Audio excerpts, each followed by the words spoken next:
Heading through the forest, Yarmo was confused. So he had received the order from the adult-like Empress. But where would that lead him? As he walked through Gump's forest, he wondered if this story would get him subscribers, maybe likes, or even people joining Patreon. On his way, he passed many beings who were affected by the adaptation, as the Empress had said. They were twisted wooden images of what they had once been. And while Yarmo was running around, he thought of Bastian, with whom he now shared a fate, who first had to find his way in the world of the fantastic.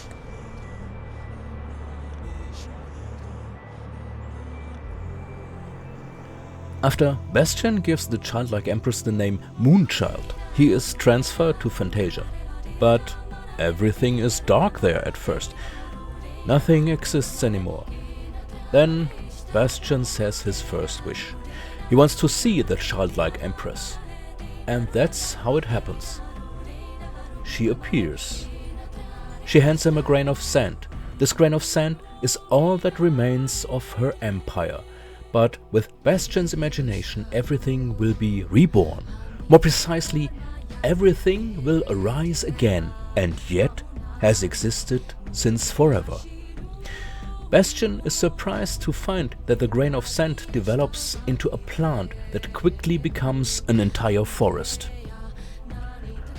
Bastian is thrilled, but when the Empress asks him why he hesitated so long before saying her name, he admits that he was afraid. Surely she had expected a shining hero and not a chubby little boy. Then Moonchild asks him to look into her eyes. The hero that Bastian had imagined appears there, with a noble figure and wrapped in colorful clothes. Before he knows it, Bastian becomes this hero. With the task of rebuilding Fantasia in a colorful and diverse way, the Empress disappears. She leaves Bastian Oren for this purpose, and he discovers an inscription on the back of it. Do what you wish. Bastian decides to first explore the colorful forest, which he calls Perelin, the Night Forest. What Bastian doesn't know, and of course doesn't notice, every wish that Oren grants him erases one of his memories of the human world. He wanders through the forest, but he soon has enough of its colorful surroundings and wants a challenge. A desert. The largest desert in Fantasia, and so it happens. The plants of Perelin instantly turn to dust and form a desert. But even such a desert is not a challenge. Bastian wants more, so he wishes for a huge, dangerous beast. And it appears, Gaograman, a giant lion made of fire. Since Bastian is not afraid of him, who calls himself the Lord of the Desert, and he's also carrying Orin, Gaograman invites him into his home. Here Bastian learns the creature's history bit by bit. Whenever night falls, Gaograman petrifies so that Perelin, the night forest, can grow. And whenever Gaograman awakens, Perelin must turn to dusk, as Gaograman's heat destroys the plants. Gaograman and Perelin form a symbiotic cycle. Before Bastian leaves again, Gaograman gives him a sword that he calls Sikandar. Gaograman warns him. If he has to defend himself, the sword will jump into his hand by itself, and then no enemy can defeat him. But if he draws the sword himself and with force, this magical power is gone.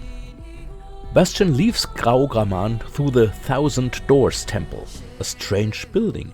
Any door in Fantasia can become an entrance to this temple at any time. And in this temple you will find a maze of rooms and door after door, and the way out can only be found with a wish.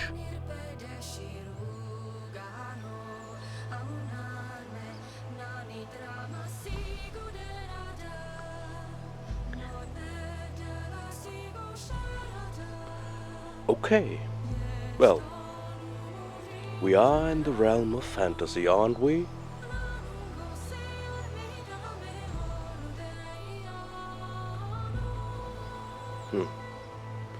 If this is... As he passed through the door that stood in the middle of the forest, he didn't notice the effect it had. Although the surroundings still looked the same, he had covered a great distance and was now at the edge of Gump Forest. Soon he would see the crown of the world.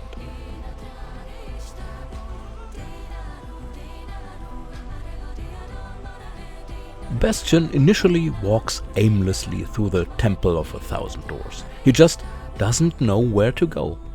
But finally a wish emerges. He wants to see Atreyu again. From that moment on, he specifically chooses doors that remind him of Atreyu. For example, that they are green, like Atreyu's skin, or made of grass, like Atreyu's homeland, the Sea of Grass. Eventually, he finds himself in a small forest. Since he doesn't know where to go, he just walks in one direction and eventually comes across a clearing where knights have set up a camp. The lords Hinrek, Hykrion, Hisbald and Hydorn are accompanied by Princess Oglamar. Bastian doesn't reveal his name and learns that the group is on the way to the Silver City of Amargond. A competition is supposed to take place there, because it turns out that the residents of Fantasia are very concerned about the well-being of the person who saved their realm. The winner of the tournament, who has proven himself to be the greatest among the heroes, wins the honorable task of finding Fantasia's savior and ensuring that nothing happens to him. The winner would then be accompanied by Atreyu, as he's the only one in all of Fantasia who knows what the savior looks like, having seen him in a magic mirror. And Atreyu is also in Amargond. As it turns out, Hinrek doesn't have a high opinion of Fantasia's savior. But he really wants to win the tournament to prove Princess Oglamar that he is the greatest hero, so that she will marry him. Bastian decides to teach Hinrek a lesson when the opportunity arises, but since he wants to go to Atreyu, he joins the group of knights to ride to the Silver City. He gets a female mule instead of a horse, but this mule can talk and she immediately knows who she is carrying, but she keeps the secret to herself.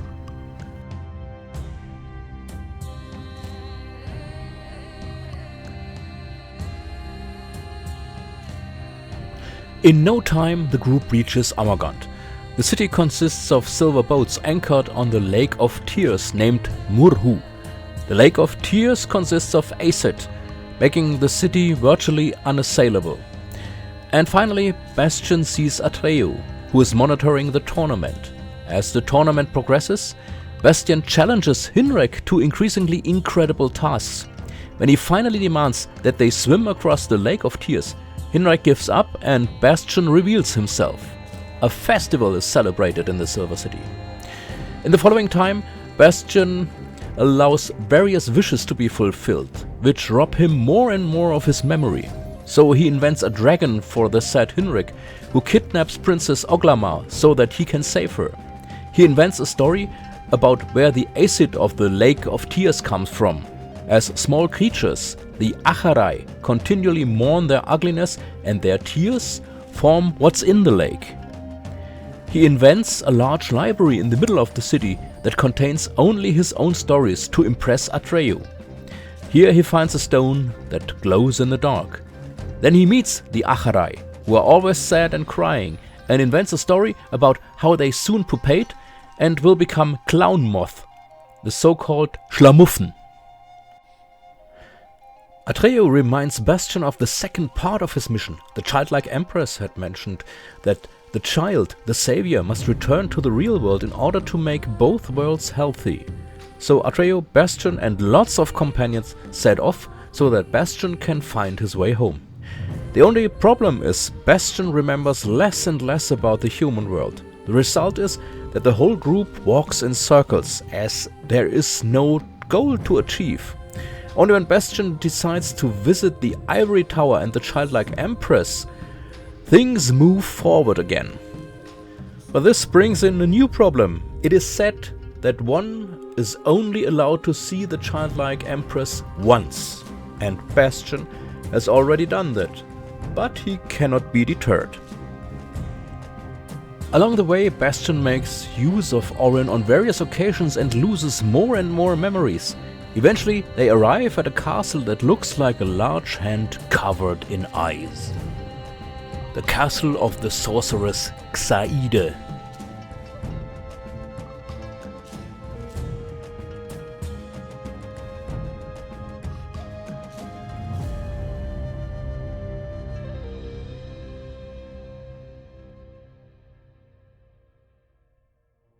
Jarmo had now arrived at a crucial point in the story. Bastian would fall under the influence of the sorceress Xaide. Was there such a sorceress here too?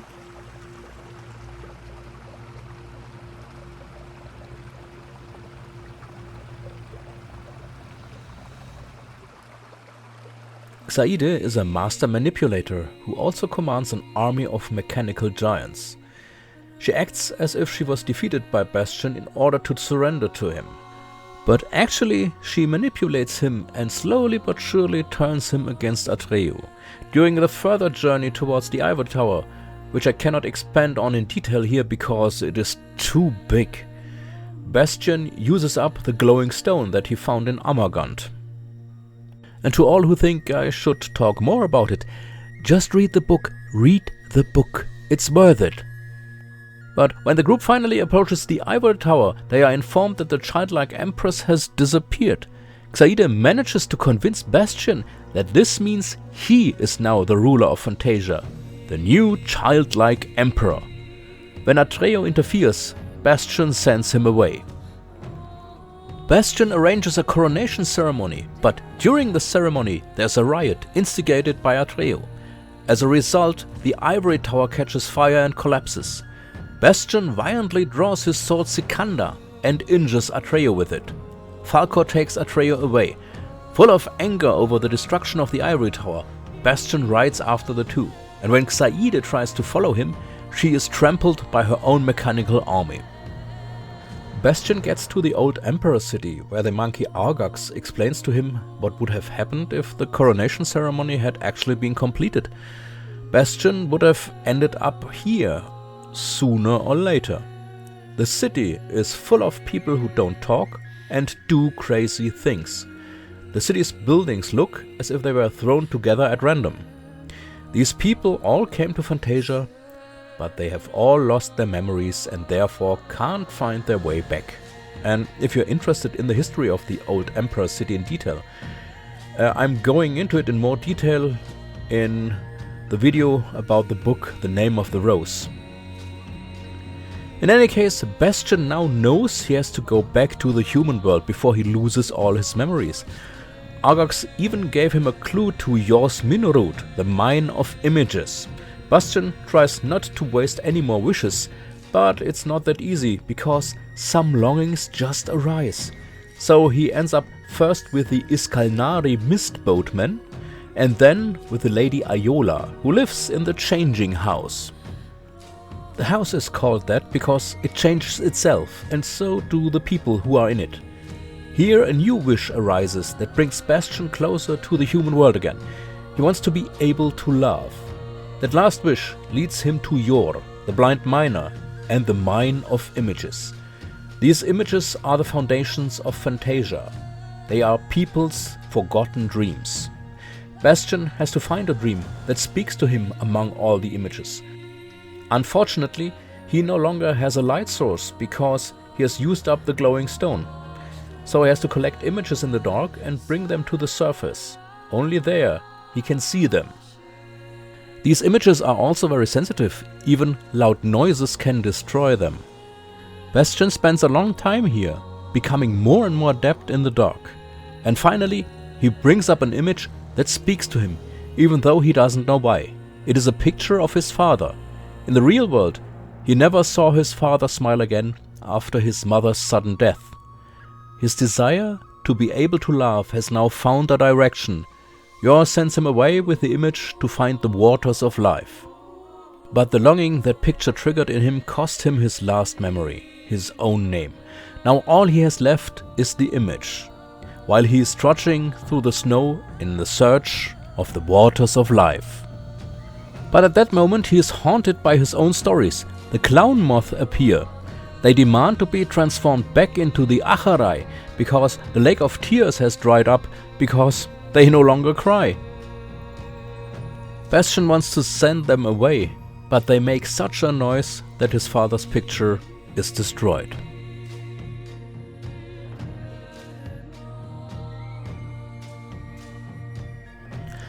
Knowing that all hope is lost, the boy kneels down. But then he recognizes two familiar figures. Atreo and Falkor are coming over the snow. The boy doesn't know what to do, but following an impulse, he grabs the chain around his neck and puts Orin down.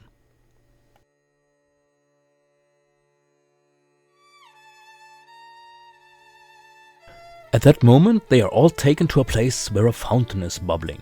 There are two snakes around the fountain, one black and one white, biting each other's tail, forming an oval.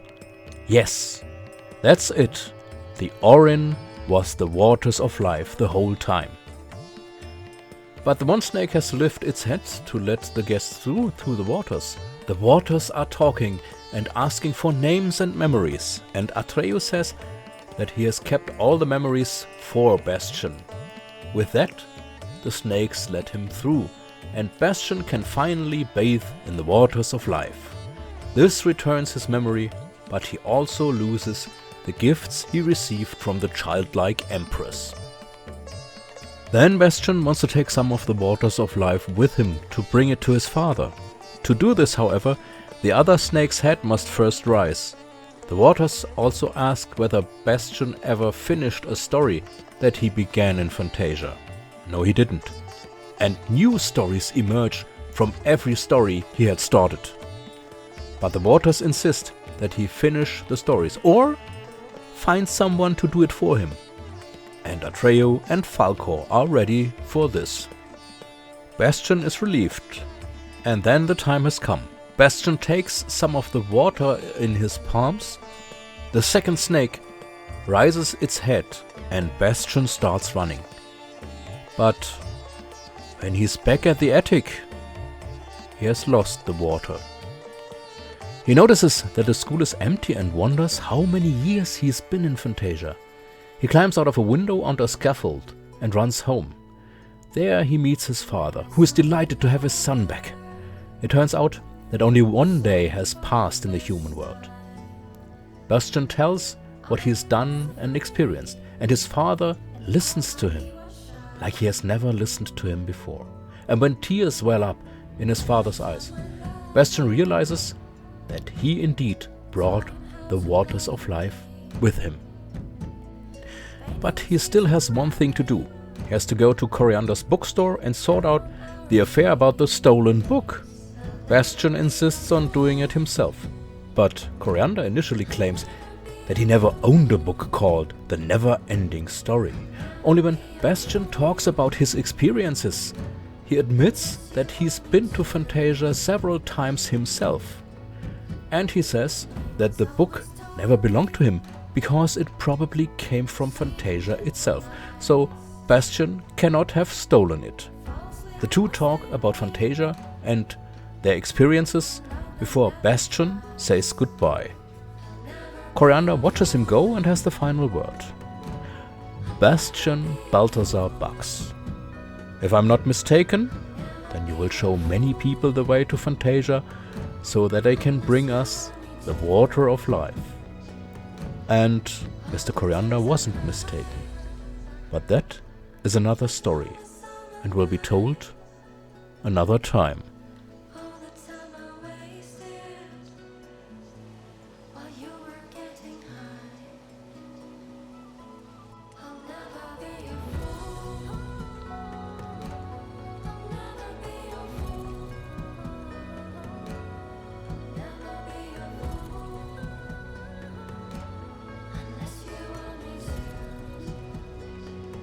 And so he stood there. He had left the forest behind him and was now on his way to cross the crown of the world. This means that another big task lies ahead of him, but that is another story and will be told another time.